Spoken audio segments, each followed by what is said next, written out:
하나님의 말씀을 함께 보시겠습니다. 오늘 우리에게 주신 하나님의 말씀 사도행전 20장, 21장 말씀 우리가 함께 보겠습니다. 제가 봉독합니다. 또 주께서 너희를 위하여 예정하신 그리스도 곧 예수를 보내시리니 하나님이 영원 전부터 거룩한 선지자들의 입을 통하여 말씀하신 바 만물을 회복하실 때까지는 하늘이 마땅히 그를 받아두리라. 아멘. 오늘은 예정하신 그리스도라는 제목으로 우리가 하나님의 마음을 잠시 살펴보도록 하겠습니다. 여러분들은 예수 그리스도를 영접하셨나요?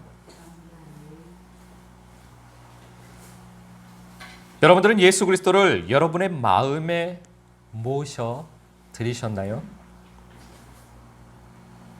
예수 그리스도께서는 우리의 마음의 문 밖에 서서 그 문을 두드리고 계십니다.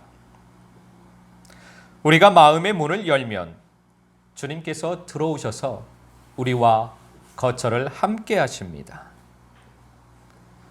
주님과 동거하며 이 땅에서 주님과 동행하는 삶을 사는 것이 이 땅에 살아가는 우리들에게 가장 큰 복입니다.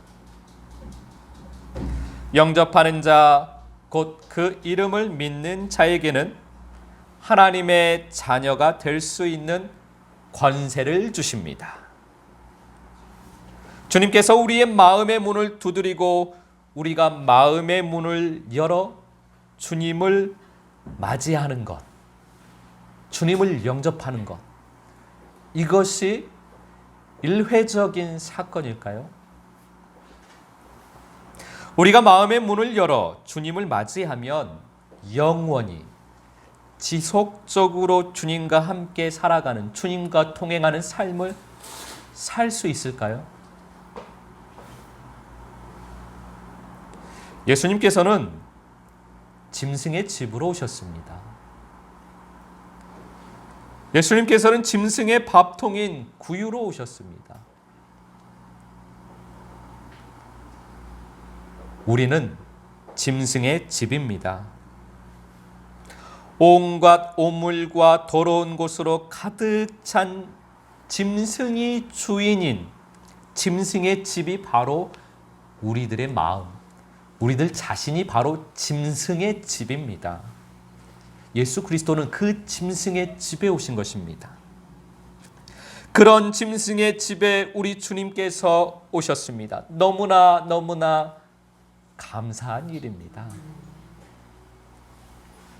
주님은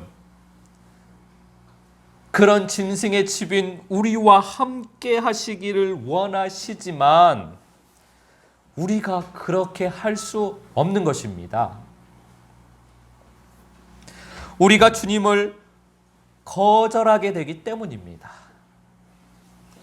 그래서 주님은 또 문을 두드리고 우리는 또 마음의 문을 열고 주님을 맞이해야만 하는 것입니다. 그렇게 주님께서 오시면 짐승의 집인 우리의 마음을 주님이 거하시는 성전으로 만들어 가십니다. 그래서 이 사건은 문을 두드리고 문을 열고 문을 두드리고 문을 열고 하는 이 사건은 계속해서 우리가 아버지 앞에 갈 때까지 계속해서 이루어져야 하는 사건이라는 것입니다. 계시록 3장 20절 말씀 함께 보시겠습니다. 제가 봉독합니다. 볼지어다 내가 문 밖에 서서 두드리노니 누구든지 내 음성을 듣고 문을 열면 내가 그에게로 들어가 그와 더불어 먹고 그는 나와 더불어 먹으리라. 아멘. 이 말씀은 시작과 끝만 기록되어 있는 것입니다. 이 말씀을 보고 주님께서 내 마음의 문을 두드리시니 내가 마음의 문을 열면 주님께서 들어오시고 주님을 그렇게 영접하면 내가 주님과 영원히 함께 사는구나 라고 생각을 하면 안 됩니다. 이 말씀은 시작과 끝만 기록되어 있기 때문입니다. 주님께서 문을 두드리는 것이 시작입니다. 그리고 주님과 동거하며 통행하는 삶을 사는 것이 끝입니다. 그런데 이 중간에는 수많은 과정이 있습니다. 우리는 이 중간의 과정을 다 거쳐야 하는 것입니다. 어떻게 거쳐야 하느냐? 말씀대로 거쳐가야만 합니다. 성경에는 이 중간의 모든 과정이 다 말씀되어져 있기 때문입니다. 우리가 말씀을 따라서 이 과정을 한 걸음 한 걸음 한 걸음 걸어가야만 합니다. 그러면 말씀의 시작과 끝이 내 안에서, 우리 안에서 성취가 되어지는 것입니다. 그렇게 걸어가는 과정이 바로 생명의 길입니다. 생명의 길은 이렇게 말씀을 따라서 한 걸음 한 걸음 한 걸음 걸어가는 길입니다. 그 길이 바로 예수 생명으로 만들어지는 길이요. 그 길이 바로 성전으로, 주님이 거하시는 성전으로 만들어지는 길인 것입니다. 사도행전 3장 20절 말씀 함께 보시겠습니다. 제가 봉독합니다. 또 주께서 너희를 위하여 예정하신 그리스도 곧 예수를 보내시리니. 아멘. 여러분에게 주님께서 예정하신 그리스도를, 여러분을 위하여서 예정하신 그리스도를 보내주십니다. 여러분은 주님께서 예정하신 그리스도를 맞이하셨나요? 주님께서 보내주신 그 그리스도를 맞이하셨습니까? 혹시 그리스도를 문 밖에 서서 기다리시게 하고 계시지는 않으십니까? 또는 그리스도를 맞이했는데 다시 그 주님을 내어 쫓으신 것은 아니십니까? 주님께서는 영원 전부터 우리를 위하여 그리스도를 예정해 놓으셨습니다. 우리가 그 사랑을 받아들이면 아버지의 사랑이 우리 안에서 성취가 됩니다. 예정하신 그리스도는 바로 하나님 아버지의 사랑입니다. 아버지의 사랑은 우리를 생명의 길로 인도합니다. 그리고 우리의 마음을 아름다운 하나님의 나라, 성전을 만들어 가십니다. 갈라디아서 4장 7절 말씀 함께 보시겠습니다. 제가 봉독합니다. 그러므로 내가 이후로는 종이 아니요 아들이니 아들이면 하나님으로 말미암아 유업을 받을 자니라. 아멘. 하나님의 자녀가 되면 아버지께서 주시는 자녀의 유업을 받게 됩니다. 하나님의 자녀에게는 아버지의 땅을 주십니다. 하나님의 자녀는 마음에 아버지의 땅, 하나님의 나라가 세워진다라는 것입니다. 그러니까 하나님의 자녀는 마음이 천국된 사람입니다. 마음의 아버지의 땅이, 마음은 땅인데 내 마음인 땅이 아버지의 땅이 된 사람이 하나님의 자녀라는 말씀입니다. 그 천국, 그 하나님의 나라, 아버지의 땅은 내 마음에서 점점 확장되어져 갑니다. 우리는 가장 먼저 우리의 마음을 천국으로 만드는 일에 그래서 힘을 다해야 하는 것입니다. 우리의 마음이 아버지의 땅이 되어야만 합니다. 아버지의 땅이 되면 우리의 마음이 아버지의 일꾼들이 농사여서 말씀이 심겨지는 땅이 됩니다. 내 마음에 말씀이 심겨지는 것입니다. 하나님 아버지의 일꾼들이 열심히 일을 하여 내 마음인 땅에 하나님의 말씀의 씨앗을 심겨주십니다. 그래서 우리의 마음에 말씀의 싹이 나고 말씀의 나무가 자라 열매를 맺어야 하는 것입니다. 그렇게 우리의 마음이 생명나무로 가득한 생명의 숲이 되어야만 합니다. 우리의 마음에 생명나무가 가득하면 생명의 공기로 가득 차게 됩니다. 생명의 바람이 솔솔 불게 됩니다. 우리의 마음 안에 생명의 성령으로 가득 차게 된다는 말씀입니다. 생명의 숲이 된 생명나무로 가득 찬 생명의 땅인 내 마음을 영의 눈으로 바라보시길 바랍니다. 생명나무가 가득 차면 노래하는 새들로 가득 차게 됩니다. 내 마음 안에 노래하는 새들이, 주님을 찬양하는 새들이 가득 차게 됩니다. 그렇게 될 때 24시간 아버지를 찬양하는 심령이 되는 것입니다. 그 땅이 아버지께서 주시는 아버지의 땅입니다. 그렇게 된 마음이 바로 천국된 마음입니다. 그 땅이, 그 마음이 여러분의 마음이 되시기를 예수 그리스도 이름으로 축복합니다. 마태복음 1장 1절 2절 말씀 함께 보시겠습니다. 제가 봉독합니다. 아브라함과 다윗의 자손 예수 그리스도의 계보라.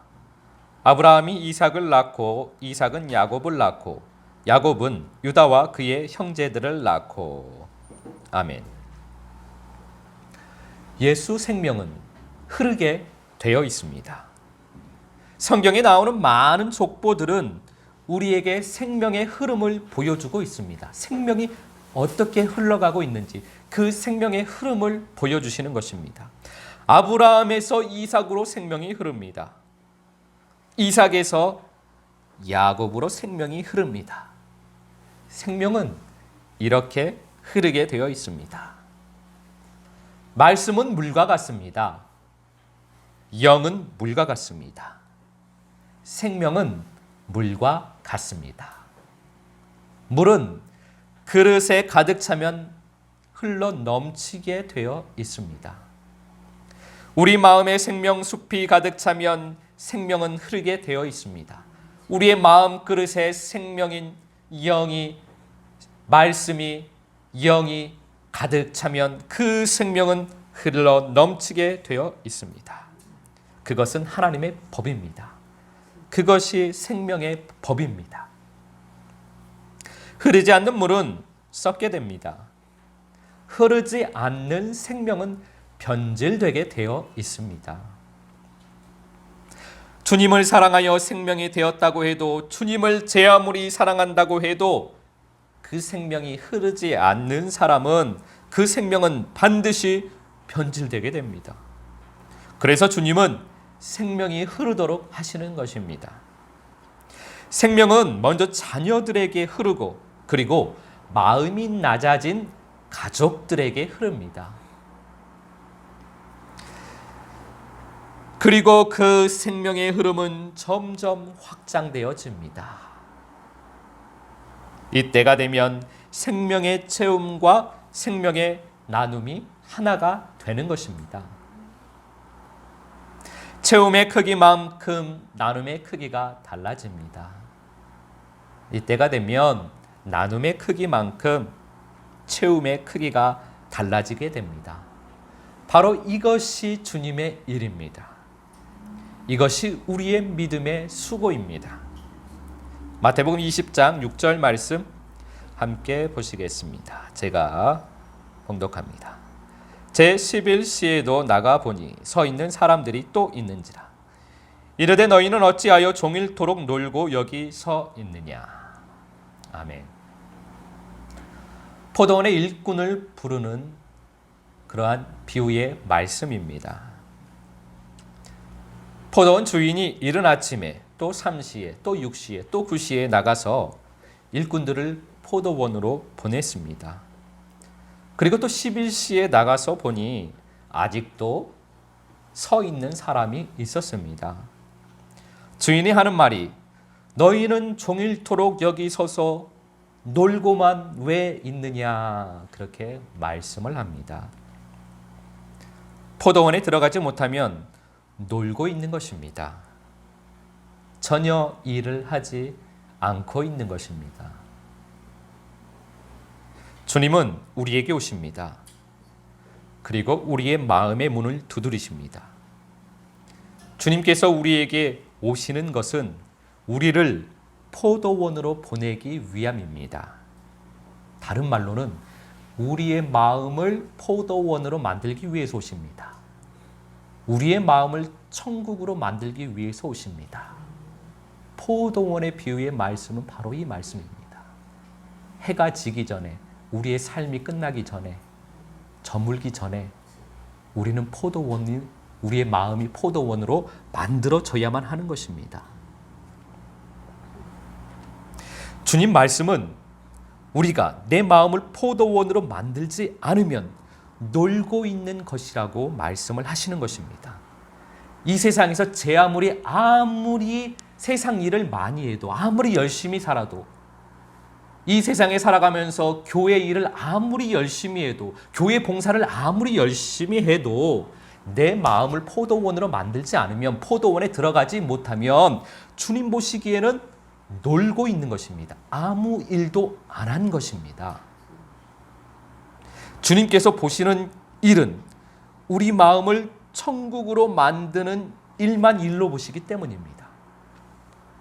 그래서 우리는 내 마음을 천국으로 만들지 않으면 주님 보시기에는 게으름뱅이입니다. 그래서 잠언서에는 그렇게 많이 게으른 자를 책망을 하시는 것입니다. 생명을 얻었는데도